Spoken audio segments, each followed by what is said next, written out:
ਤੁਸੀਂ ਸੁਣ ਰਹੇ ਹੋ ਪੰਜਾਬੀ ਰੇਡੀਓ USA ਤੇ ਸਿੱਖ ਇਤਿਹਾਸ ਦੇ ਵਿੱਚ ਅੱਜ ਦਾ ਦਿਨ। ਅੱਜ 21 ਅਗਸਤ ਹੈ। 21 ਅਗਸਤ 1604 ਗੁਰੂ ਹਰਗੋਬਿੰਦ ਸਾਹਿਬ ਦਾ ਵਿਆਹ ਗੁਰੂ ਗ੍ਰੰਥ ਸਾਹਿਬ ਦੇ ਪਹਿਲੇ ਪ੍ਰਕਾਸ਼ ਦਿਨ 16 ਅਗਸਤ 1604 ਤੋਂ ਸਿਰਫ 5 ਦਿਨ ਬਾਅਦ 21 ਅਗਸਤ 1604 ਦੇ ਦਿਨ ਪਿੰਡ ਡੱਲਾ ਜ਼ਿਲ੍ਹਾ ਕਪੂਰਥਲਾ ਦੇ ਭਾਈ ਨਰੈਣ ਦਾਸ ਜੁਲਕਾ ਅਤੇ ਮਾਤਾ ਭਾਗਭਰੀ ਦੀ ਬੇਟੀ ਦਮੋਦਰੀ ਦੇ ਨਾਲ ਹੋਇਆ। ਇਸ ਵੇਲੇ ਆਪ ਜੀ ਦੀ ਉਮਰ 14 ਸਾਲ ਸੀ।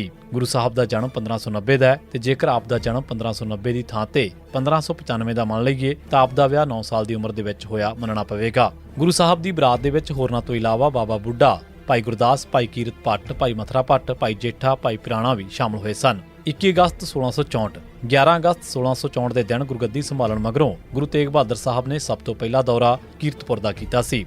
ਜੂਨ 1656 ਦੇ ਵਿੱਚ ਪੂਰਬ ਦੇ ਦੌਰੇ ਤੋਂ ਮਗਰੋਂ ਆਪ ਪਿਛਲੇ 8 ਸਾਲ ਦੇ ਵਿੱਚ ਇੱਕ ਵਾਰ ਵੀ ਸਿੱਖ ਕੌਮ ਦੇ ਹੈੱਡਕੁਆਟਰ ਜਾਣੇ ਜਾਂਦੇ ਕੀਰਤਪੁਰ ਨਹੀਂ ਸਨ ਜਾ ਸਕੇ। ਇਸੇ ਦੌਰਾਨ ਗੁਰੂ ਹਰਿਰਾਏ ਸਾਹਿਬ ਅਤੇ ਗੁਰੂ ਹਰਕ੍ਰਿਸ਼ਨ ਸਾਹਿਬ ਜੋਤੀ ਜੋਤ ਸਮਾ ਚੁੱਕੇ ਸਨ।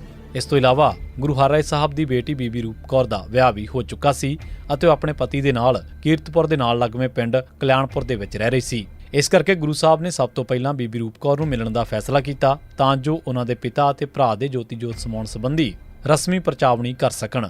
21 ਅਗਸਤ 1604 ਦੇ ਦਿਨ ਆਪ ਗੁਰੂ ਹਰਿਰਾਏ ਸਾਹਿਬ ਜੀ ਦੀ ਬੇਟੀ ਬੀਬੀ ਰੂਪ ਕੌਰ ਦੇ ਘਰ ਪੁੱਜੇ। ਇਸ ਮੌਕੇ ਤੇ ਆਪ ਦੇ ਨਾਲ ਬਹੁਤ ਸਾਰੇ ਦਰਬਾਰੀ ਸਿੱਖ ਵੀ ਹਾਜ਼ਰ ਸਨ। 1920 ਦੇ ਵਿੱਚ ਲਾਹੌਰ ਦੇ ਵਿੱਚ ਗੁਰਦੁਆਰਾ ਚੁਮਾਲਾ ਸਾਹਿਬ ਪਾਤਸ਼ਾਹੀ 6ਵੀਂ ਦੇ ਗ੍ਰੰਥੀ ਹਰੀ ਸਿੰਘ ਨੇ ਗੁਰਦੁਆਰੇ ਦੇ ਵਿੱਚ ਮਨਮਤ ਦਾ ਮਾਹੌਲ ਪੈਦਾ ਕੀਤਾ ਹੋਇਆ ਸੀ। ਉਹ ਗੁਰਦੁਆਰੇ ਦੇ ਵਿੱਚ ਮੁਸਾਫਰਾਂ ਨੂੰ ਰੁਕਣ ਨਹੀਂ ਸੀ ਦਿੰਦਾ। ਉਸ ਨੇ ਸਰਾਂ ਦੇ ਕਮਰੇ ਬੁੱਚੜਾਂ ਤੇ ਮੀਟ ਵੇਚਣ ਵਾਲਿਆਂ ਨੂੰ ਦਿੱਤੇ ਹੋਏ ਸਨ। ਉਹ ਗ੍ਰੰਥੀ ਵਜੋਂ ਸੇਵਾ ਵੀ ਨਹੀਂ ਸੀ ਕਰਦਾ। ਹੋਰ ਤਾਂ ਹੋਰ ਉਸ ਨੂੰ ਜਪਜੀ ਸਾਹਿਬ ਅਤੇ ਰਹਿਰਾਸ ਸਾਹਿਬ ਦਾ ਪਾਠ ਵੀ ਨਹੀਂ ਸੀ ਆਉਂਦਾ। ਗੁਰਦੁਆਰੇ ਦੀ ਸਫਾਈ ਵੀ ਨਹੀਂ ਸੀ ਹੁੰਦੀ। ਸੰਗਤਾਂ ਉਸ ਤੋਂ ਬਹੁਤ ਦੁਖੀ ਸਨ। ਇੱਕ ਵਾਰ ਹਿੰਮਤ ਕਰਕੇ ਖਾਲਸਾ ਪ੍ਰਚਾਰਕ ਜਥੇ ਨੇ ਇੱਕ ਮੀਟਿੰਗ 21 ਅਗਸਤ 1920 ਦੇ ਦਿਨ ਨੂੰ ਬੁਲਾ ਲਈ ਅਤੇ ਗੁਰਦੁਆਰੇ ਦਾ ਪ੍ਰਬੰਧ ਸੰਗਤਾਂ ਨੇ ਸੰਭਾਲ ਲਿਆ। ਗੁਰਦੁਆਰਾ ਸੁਧਾਰ ਲਹਿਰ ਦੀ ਇਹ ਪਹਿਲੀ ਜਿੱਤ ਸੀ।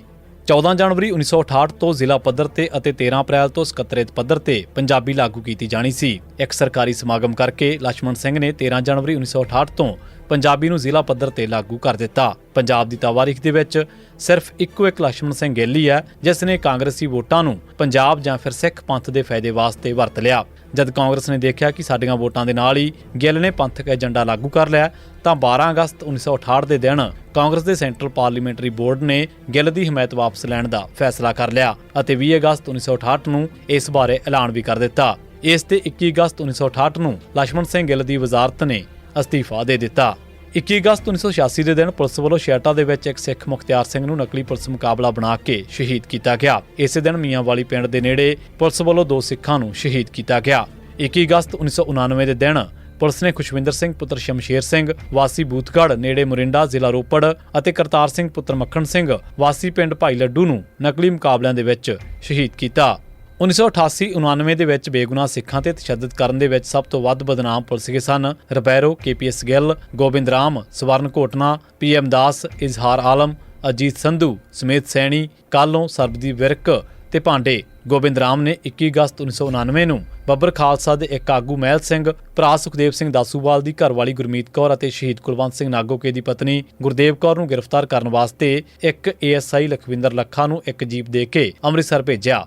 ਉਸ ਨੇ ਪ੍ਰਭਾਤ ਫਾਈਨਾਂਸ ਕੰਪਨੀ ਜਿੱਥੇ ਉਹ ਦੋਵੇਂ ਬੀਬੀਆਂ ਨੌਕਰੀ ਕਰਦੀਆਂ ਸਨ ਉੱਥੋਂ ਉਹਨਾਂ ਨੂੰ ਬਿਨਾਂ ਕਿਸੇ ਵਾਰੰਟ ਤੋਂ ਚੁਕਵਾ ਲਿਆ ਅਤੇ ਬੀਕੋ ਟਾਰਚਰ ਸੈਂਟਰ ਬਟਾਲਾ ਲਿਜਾ ਕੇ ਉਹਨਾਂ ਨੂੰ ਬਹੁਤ ਤਸੀਹੇ ਦਿੱਤੇ। ਖਾਲਿਸਤਾਨ ਕਮਾਂਡੋ ਫੋਰਸ ਦੇ ਮੁਖੀ ਕੰਵਲਜੀਤ ਸਿੰਘ ਅਤੇ ਉਸ ਦੇ ਸਾਥੀਆਂ ਅਤੇ ਬੱਬਰ ਖਾਲਸਾ ਵੱਲੋਂ ਗੋਬਿੰਦ ਰਾਮ ਨੂੰ ਬਾਅਦ ਦੇ ਵਿੱਚ 10 ਜਨਵਰੀ 1990 ਦੇ ਦਿਨ ਬੰਬ ਦੇ ਨਾਲ ਉਡਾ ਦਿੱਤਾ ਗਿਆ। 21 ਅਗਸਤ 1999 ਦੇ ਦਿਨ ਪੰਜਾਬ ਪੁਲਿਸ ਨੇ ਰਣਜੀਤ ਸਿੰਘ ਰਾਣਾ ਵਾਸੀ ਬਿਹਾਲਾ ਹੁਸ਼ਿਆਰਪੁਰ, ਪ੍ਰੇਮ ਸਿੰਘ ਗਿੱਲ ਵਾਸੀ ਕੌਲਗੜ੍ਹ ਹੁਸ਼ਿਆਰਪੁਰ ਨੂੰ ਨਕਲੀ ਪੁਲਿਸ ਮੁਕਾਬਲਾ ਬਣਾ ਕੇ ਸ਼ਹੀਦ ਕਰ ਦਿੱਤਾ। 21 ਅਗਸਤ 1990 ਦੇ ਦਿਨ ਪੰਜਾਬ ਪੁਲਿਸ ਨੇ ਬਲਵਿੰਦਰ ਸਿੰਘ ਪਿੰਦਾ ਵਾਸੀ ਚੀਮਾ ਖੁੱਡੀ ਗੁਰਦਾਸਪੁਰ, ਗੁਰਿੰਦਰ ਸਿੰਘ ਸੁੱਖਾ ਵਾਸੀ ਬੈਂਕਾਂ, ਸੋਹਣ ਸਿੰਘ ਵਾਸੀ ਬੁੱਢੇਵਾਲ ਫਿਰੋਜ਼ਪੁਰ, ਹਰਦੀਪ ਸਿੰਘ ਫੌਜੀ ਵਾਸੀ ਢਾਲੀਵਾਲ ਅੰਮ੍ਰਿਤਸਰ ਨੂੰ ਨਕਲੀ ਪੁਲਿਸ ਮੁਕਾਬਲੇ ਦੇ ਵਿੱਚ ਸ਼ਹੀਦ ਕਰ ਦਿੱਤਾ। 21 ਅਗਸਤ 1991 ਦੇ ਦਿਨ ਪੰਜਾਬ ਪੁਲਿਸ ਨੇ ਨਿਸ਼ਾਨ ਸਿੰਘ ਉਰਫ ਬਲਵਿੰਦਰ ਸਿੰਘ ਨੂੰ ਨਕਲੀ ਪੁਲਿਸ ਮੁਕਾਬਲੇ ਦੇ ਵਿੱਚ ਸ਼ਹੀਦ ਕੀਤਾ।